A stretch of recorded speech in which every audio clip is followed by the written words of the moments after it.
Welcome, my name is Steven. This video is about some difficult or trying or not fun moments from my scooter Cannonball run in July of 2021. It was a 4,500 mile journey on scooters from Bar Harbor, Maine, which is in the northeast of the USA, to Eureka, California, which is in California right on the west coast, right there on the water. I rode every mile of the 4,500 miles. Actually, I probably rode more because I took at least one wrong turn. My previous riding experience, in terms of riding long distances, I rode from Chicago to Madison, which was about 2.5 hours in the car. And I did that on my scooter. So read that as I have next to no long distance riding experience. I did not do any long rides before the scooter Cannonball. I just decided to go for it. So I was green, I was a rookie, my first time, I was new, I was unexperienced. So you can take all the points I'm about to say about the not fun moments, you can chalk it all up to me not being prepared or being inexperienced, and I'm totally fine with that, okay? That might be true for some, many, or all of these things. I'm just trying to share my experience with you in the hopes of helping future rookies like myself make wise decisions or be better prepared so that you don't have some of the same difficulties that I had. I'm not trying to convince you to do the Cannonball, to not do the Cannonball. I'm just sharing my own experience. So this is my third take at this. There's a lot of information here. It's going to be a little bit unpolished, so maybe put it on in the background as you do your scooter shopping or motorcycle shopping or Christmas shopping or whatever you're going to do. Just a first big general point before I get into my list of 7 things here. The scooter Cannonball for me was not a vacation in the sense of going to like a tropical island, sitting on the beach and drinking a pina colada and then like going and splashing in the warm water. It was an adventure. It was a trying experience. It was uncomfortable, both mentally and physically. It was exhausting. My highs were high and my lows were lows. My lows were just as low as my highs were high, right?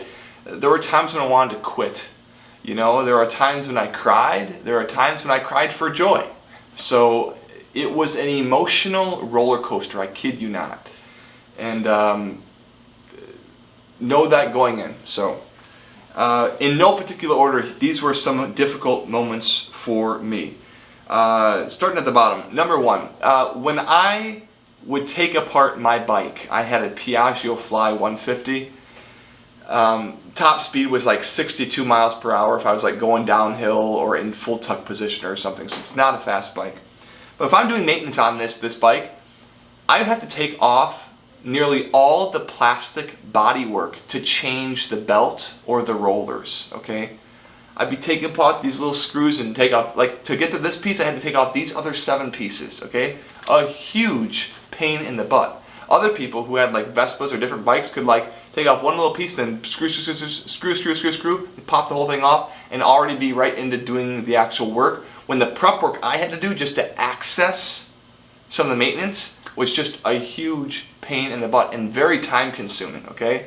It's not fun to spend that much time doing maintenance on your bike when you're already under a time crunch of the Cannonball. So I recommend choosing a bike where the maintenance is easy and the stuff is accessible to get to. But we're on day 7 or 8 and I'm like, my bike is I got this pile of plastic pieces in the parking lot, right? And it's like, wow, this looks like crap. Like, what a poor engineering decision this thing was, or whatever, blah, blah, blah. So, pain in the butt. Okay, moving on. Next one.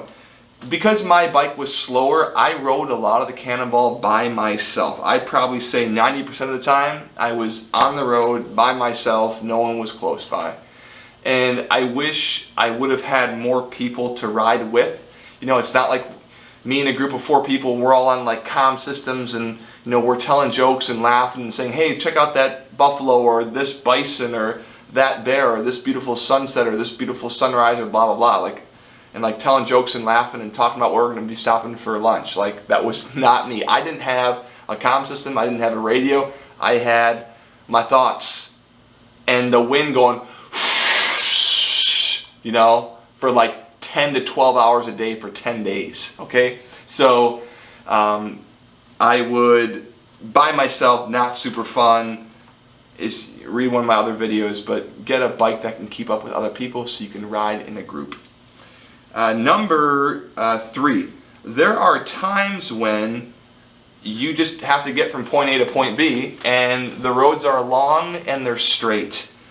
And I can think of going north in the lower peninsula of Michigan. I must have been going straight on this road for like 5 hours. It was so boring, I wanted to quit. I was convinced I was going to quit after going on this road. You know, I was like, oh my gosh, so boring. There were times like I was like just going to fall asleep. Like, how do I distract myself, keep myself busy, you know, so I can just keep on plowing away on this road? Like, I almost would have rather been at work than sitting on this road for the next, you know, 5-ish hours. Okay, so not fun. There are some of those moments. Point number 4. I chose to ride through rain or shine. Okay, so there was a time on day 2 or 3 when I'm approaching some dark clouds. I keep riding, it starts raining, then it starts thundering, then it starts lightning, and I'm sitting here in tuck position with no windscreen at wide open throttle, just trying to get on to the next checkpoint because, you know, I'm already behind schedule because I already got lost, right? So I'm just pushing through. You're getting wet. My $20 Frog's Tog suit, it was not the highest quality, surprise, surprise. And, you know, not the funnest moment to drive through a lightning storm or a rainstorm or a thunderstorm when you're getting wet. Additionally, you know, I remember leaving, you know, Traverse City in the morning, you know. It's not even light out. It's dark, it's raining, and you're putting on your stuff to go get wet and soaked and ride in the rain and be a little bit uncomfortable, right? Again, not super fun, and it's not like, you know, it's sunny and 70 degrees and you're riding in shorts and t-shirt, you know, on the California coast in San Diego, you know, stopping for, you know, an In-N-Out burger, right? Like, you know, it's dark when you get up in the morning, it can be raining, and I'm still riding because I gotta go, right? So again, not super fun there. Let's see, point number 5. This is just a general point about the Cannonball, but my experience was that the Cannonball is like a freight train. All right, a freight train is a big, long, powerful train. It's like slow and steady, and it just carries stuff from one spot to the next, and it just keeps on going. The Cannonball keeps on going. You got 10 days, and you got to get yourself and your scooter to that finish line, okay?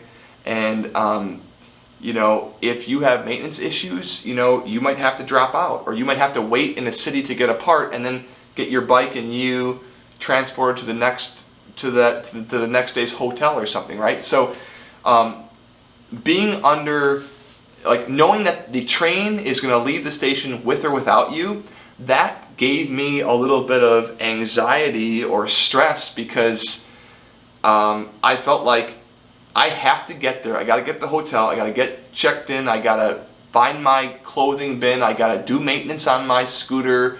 I got to fix problems. I got to figure out the map situation. I got to figure out how I'm going to navigate for tomorrow. You got to do all that in a very small window of time, because if you don't do it, ain't nobody going to do it for you. You got to do it. All right?